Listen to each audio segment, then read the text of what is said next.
What's up, guys? Maddie here from dclblogger.com. Let's answer the question as to why do people collect NFT art? What is NFT art? What is an NFT? What is art?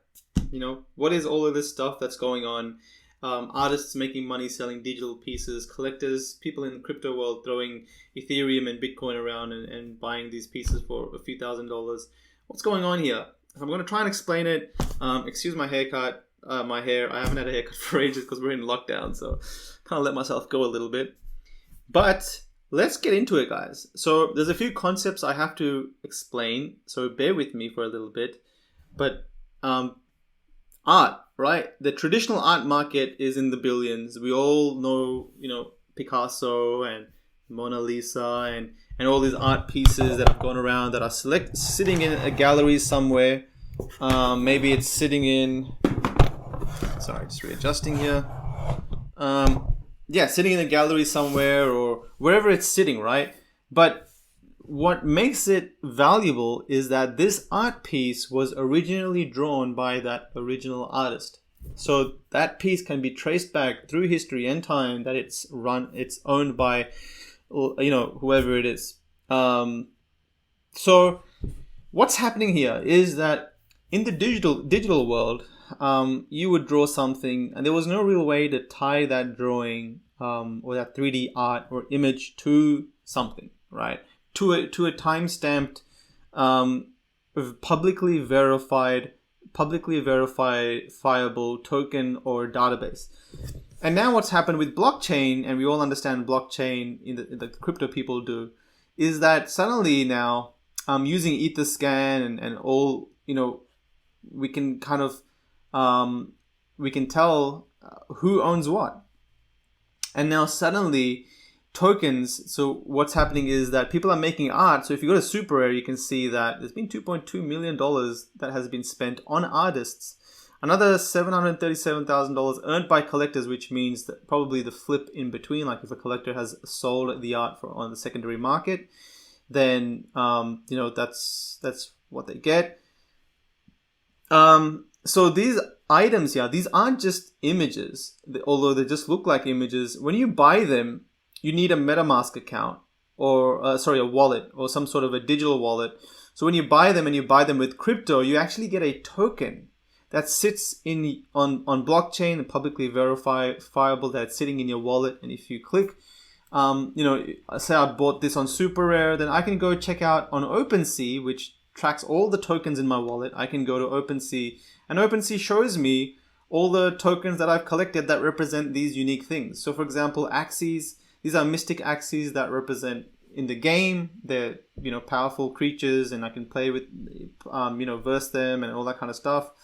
I have these Binance hoodies and Binance hats that in Decentraland, if I go to Decentraland, I can wear them and stuff. So different assets that are tokens represent different things. So all of these, Axie Infinity, Decentraland wearables, names. So for example, if I, these are all these names in Decentraland are also tokens. So I can, when I go into Decentraland, I can put this name on. I'll be Neo in the game. I can sell that if I want to because it's a token, right? Kind of think of it as like a gold coin, but on the gold coin, that's a bad analogy. Don't think of it like that. But basically, these are just tokens that represent different assets, and these tokens live on the blockchain. So that being said, suddenly you can attach anything to these tokens. So what's happening in the art market is that people are making tokens that are attached to digital pieces. And that attachment that comes from the artist, for example, if on Super Rare, you go here and you can identify and authenticate that this art piece came from this artist, Ryan Slow. You can see that the recently bought for $109. But as artists are kind of being verified and people are realizing where the legit pieces are and which ones are legitimately coming from which artist's wallet, and Super Rare and etc. are kind of verifying artists like that, suddenly their pieces are going for a lot more money. So if we click on activity, we can kind of see the feed. And if you scroll down, you can see this bid was $73. This was another $436 was placed on this bid. So Alessio De Vecchi, he's on Instagram, so you can go check the Instagram. And excuse me for any background noise, my laptop's kind of heating up. 125,000 followers, obviously a very popular digital artist, slowly getting into the digital art scene. And whatever he's creating traditionally looks like he just used to kind of put it on his Instagram, but now he's selling them as art. So he's being rewarded. So back in the day, you couldn't really attach ownership to this.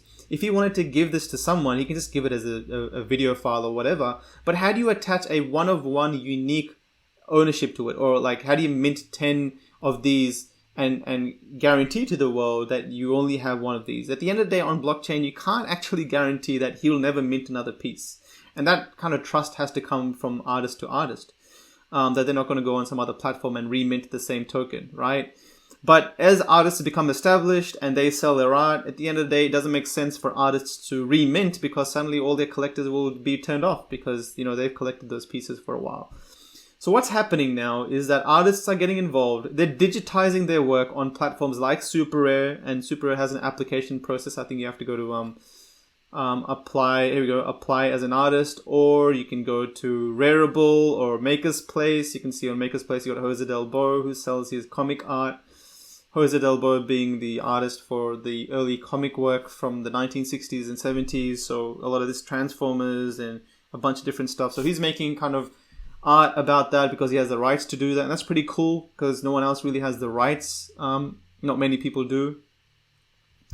So the art scene is kind of developing in this new trajectory where suddenly an artist in the digital space can build a brand for themselves, build a name for themselves. And if they don't want to touch paint to canvas, they can just buy an iPad and start building their name for themselves and start making an art and having collectors and people that are interested in their work, slowly building out the social channels and selling their art as NFTs in crypto. And by crypto, I mean you're buying this in Ethereum, right? So let's just see the most recent piece over here. There was a bidding war for this. I think it sold for about 27 ETH. Yeah, 27.5 ETH, 9.7 thousand USD. Pretty crazy. On Google, if you go to Google, or even if someone else could probably draw something like this, but the fact that it's come from Jose Del Bo himself gives it that value. It's tokenized by him. Now suddenly collectors want to collect it. And many people are like, well, why do people collect this stuff? They're stupid, right? People collect stuff because they want to. People collect Charizard cards because they want to. There's 43 people who collect the weirdest things ever over here, right? They collect, back scratches. People collect soap bars. People collect freaking umbrella cover sleeves. There's a demographic for many things of collectors. So you may not be someone that gives a crap about the art scene, but there's other collectors that would love to own those tokens that represent those art pieces because that's the collector kind of mindset. And we're also seeing big sales is because Bitcoin's worth 10.8k, Ethereum's worth $360. There's so many people that bought Ethereum for like $10, $20, $50. And now suddenly, even though they're just spending that one Ethereum, it's getting them $360 worth of value. So what I'm going to kind of predict here is that as the cryptocurrency industry goes crazy, we're probably going to see a lot more sales in the NFT space as people just want to just throw money at, suddenly these NFTs, they can spend like, if Ethereum goes to $5,000 a piece, they can just spend like 0.1 Ethereum and 0.2 Ethereum and spend $1,000 on something. And they'll still have like hundreds of Ethereum, right? There's people that just have so much Ethereum that they're just sitting on until it goes up in value. So we're seeing this weird mix of people that are getting crypto rich and then splurging on NFTs. And I think that's going to only get bigger. Many funds are kind of jumping in. Ferocious had Pomp. We all know Pomp, who is like one of the, front runners in the crypto space, educating everyone about what Bitcoin and crypto is. And he made a blog post kind of betting on the NFT art industry, digital art, so on-chain assets basically. And he thinks that, the $65 billion art market over the last few years is going to come on-chain. In fact, it's going to surpass that. And I agree with him. I think that as, Gen Z and the younger people, 17, 18 years old, I don't know if they're going to want real canvas art. Maybe it's just a thing of the more older kind of demographic that like to own physical historical pieces. But maybe younger ones, they're into just buying skins and from games, buying crypto, buying digital assets, and have that, oh yeah, look, I own this on the blockchain kind of mentality. So I agree with him, and I think that in the future it is going to go in that direction. So I hope that makes sense. There's just us chilling and me kind of wearing my coolest gear while everyone's kind of in their normie clothing. I'm kind of busted out my awesome mythic wearables here, which, they're NFTs. So although you see them on OpenSea, and OpenSea kind of picks up all the NFTs in your wallet, you'll see them here, but it has utility in Decentraland. So NFTs, they could be anything. They have collectible value, they have utility value, etc. But I hope that sheds some light on the industry and what's happening and why it's happening. If you're an artist and you want to get involved, I would advise on jumping on Rarible. Rarible doesn't have an application process. You can actually start minting stuff straight away and tokenizing your work. Other places like SuperRare do. That's where I guess you can say a lot of the prestigious, they kind of like vet and kind of approve artists and filter out stuff. Some people don't like the filtering process. Some people do. But, once you're on SuperRare, a lot of big collectors kind of watch this space. So, yeah, however, as an artist, you want to get involved. There's also Maker's Place, there's Known Origin, there is Nifty Gateway, etc.